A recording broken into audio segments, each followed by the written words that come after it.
Please. Don St. Hilare, And where do you live, Don? 125 Main Street, Hoosick Falls.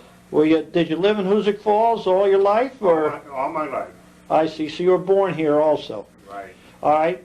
Would you tell us a little before you went about your life before you went into the service?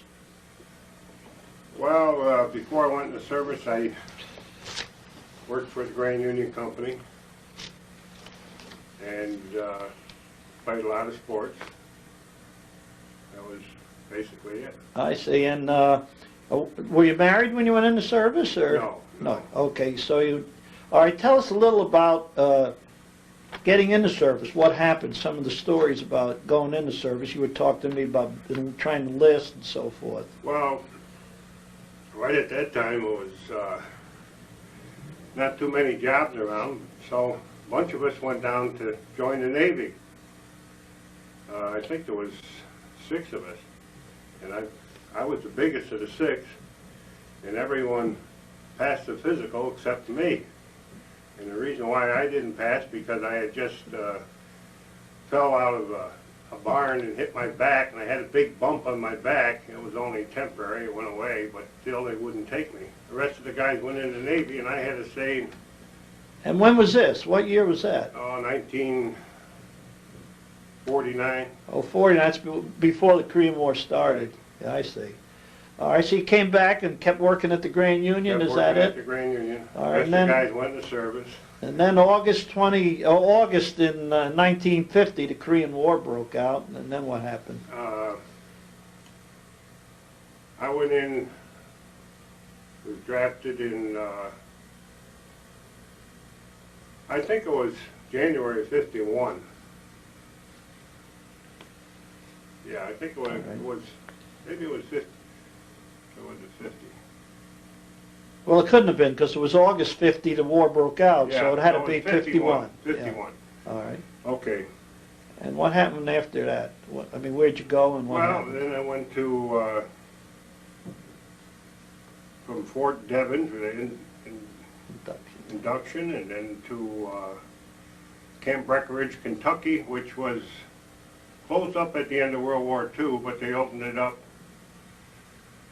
for the Korean War, and we had to go in the barracks and chase out the chickens and clean up the barracks and use it as an army camp, which was part of the 101st Airborne. So they looked at me and they said, well, you're over 6 foot, you can't be in the airborne anyway, but you go through the training. So I went through the airborne training, but the rest of the guys went for further training, but they sent me to Korea. I see. In what capacity? What did they send you as? In the infantry, or? In the infantry. I was a rifleman, but I carried a BAR, Browning automatic rifle. I see. And we went by troop ship from Seattle, Washington to, I think it was Yokohama, and then from there to Korea. I went in at Incheon, which is near, so I wasn't in on the first day, but we went in later. I can always remember we still had to get out in the water, and I was all wet for days because you had to, the boats, the LSD boats, I guess, you had to get off of there, and you got all wet getting in there, although we didn't see any action right there. But then we were put on trucks and taken to the middle of, I think it was around probably the central part of Korea. And that's where we were assigned. This was in November. And I was there in November, December, January, February. Then I got hit on March 2nd, 2 days before I was supposed to go on R&R. I see. You got hit, wounded? Yes. I see. And what did they do, send you back to a hospital, or they were able to? No, they from there, I went to hospital in Seoul, Korea for a little while, just maybe a couple days, and then from there to Tokyo Army Hospital. Was there about a month, and then from there to Walter Reed in Washington, Walter Reed Army Medical Center. I see. So you were wounded and they sent you home. You were wounded seriously enough they couldn't patch you up and put you back in. No, it took me 10 months to heal. 10 months to heal. Yeah. I see. All right. So that do you have anything else to say about Korea? I mean, that was it. I The understand. biggest thing I remember about Korea, we when I got there, we didn't have.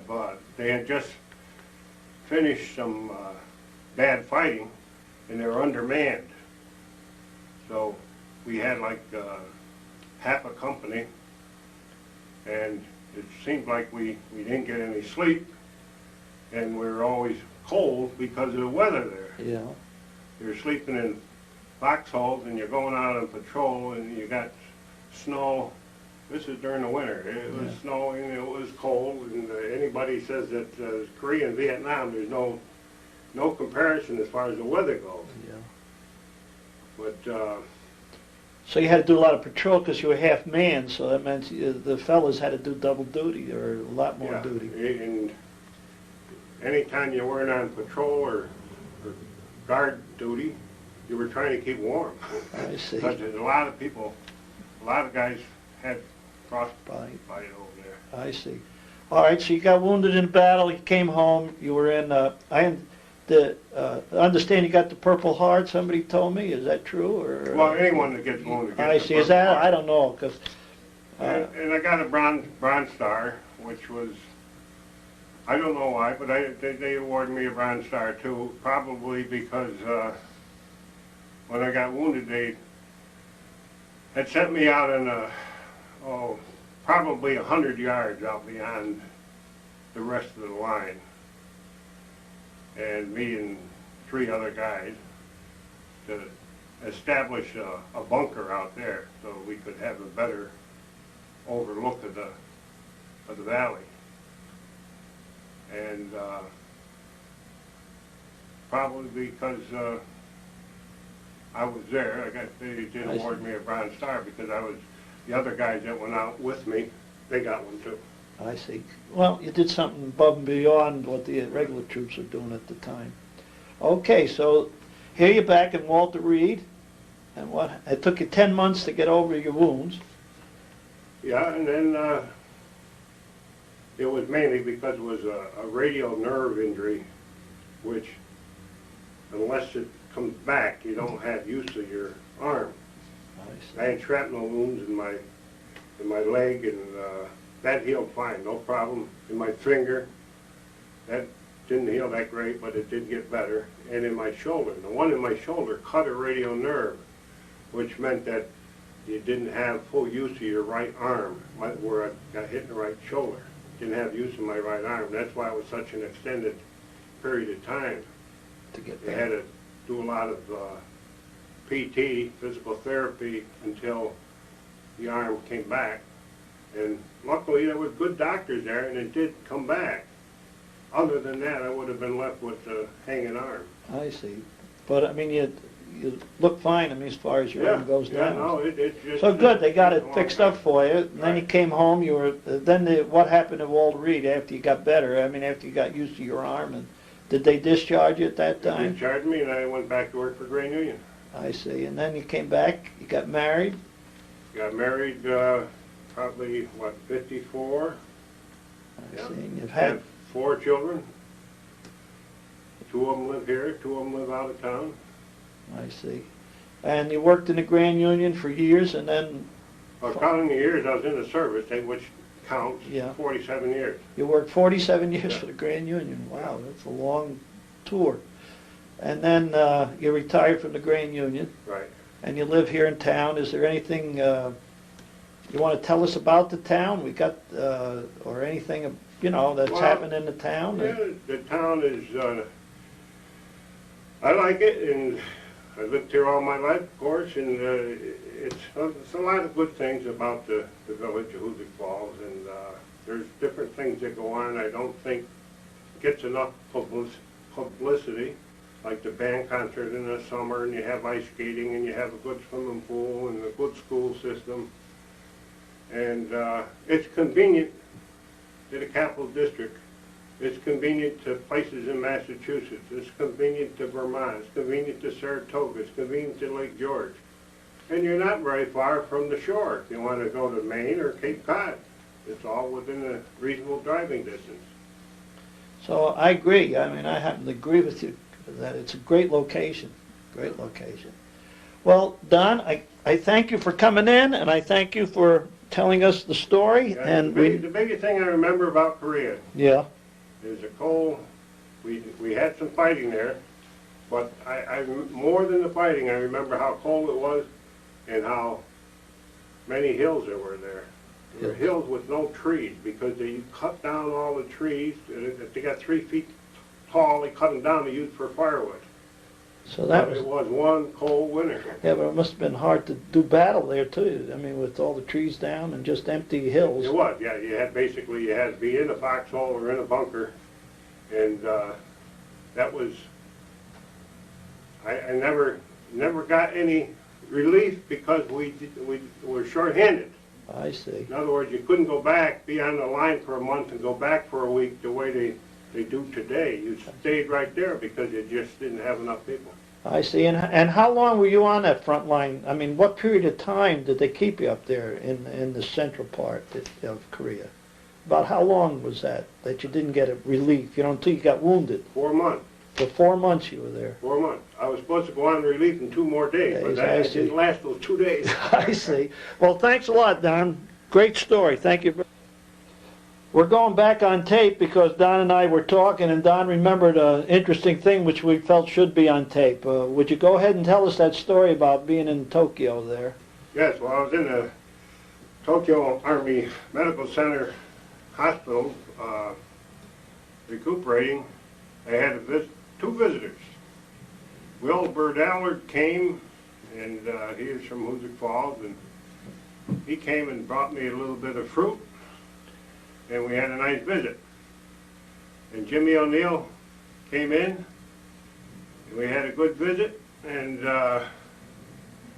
I gave him a little bit of money to go get a bottle of wine so we could have a little party.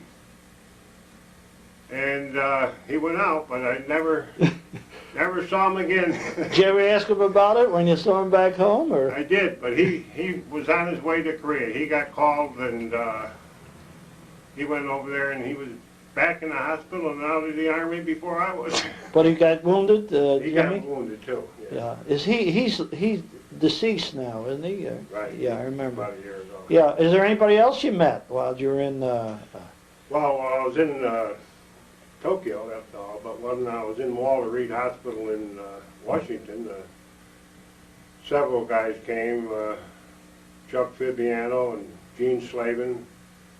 In fact, I had Gene Slavin, who was in the Navy, stay overnight at Walter Reed Hospital. We took his Navy uniform, and I gave him some skivvies that to wear around the hospital, and he went to chow line with us just as if he was in the Army instead of the Navy. That's Walter Reed is an Army hospital, I see. and but he did. We had good visits. Doug Vandekar, he came to see me. Let's see, quite a few. Fellas from Hoosick Falls. Yeah. They knew you down there, and they were stationed there, so they came to visit you. They were in the area. Like Yeah. Chuck was in at Annapolis, and Doug Vandekar was in. I think it was Landover, Maryland. That's great. And even Amelia Bentner, she was in the service. I see. And she was nursing. Whitey Bentner's Whitey Bentner's. sister, she was in the service. She came to see me. Oh. Yeah. Yeah. So there was A lot of people came, and that was, I bet it was a welcome sight for there you. was. It broke up the daily thing of doing nothing in the hospital, and Yeah, right. it all makes the time go by quicker. I will say, too, that the Red Cross did a great job while I was in the hospital. They took us on different tours. I saw many football games, baseball games. I went to see all kinds of tours of Washington, whether it was the Smithsonian or the different monuments or Arlington or wherever. It was all Yeah. done through the Red Red Cross. Cross. How long were you in Walter Reed? Did you say 10 months, did you say, or Well, 10, 11 months, yeah. 10, 11 months? So Yeah. that's quite a while to be Yeah. in it, almost a year. That was a great place. Yeah. Well, that's where they send the president for physicals and everything. It's got to be a pretty good place. Yeah. No, they did. Well, thanks again for that, adding that story.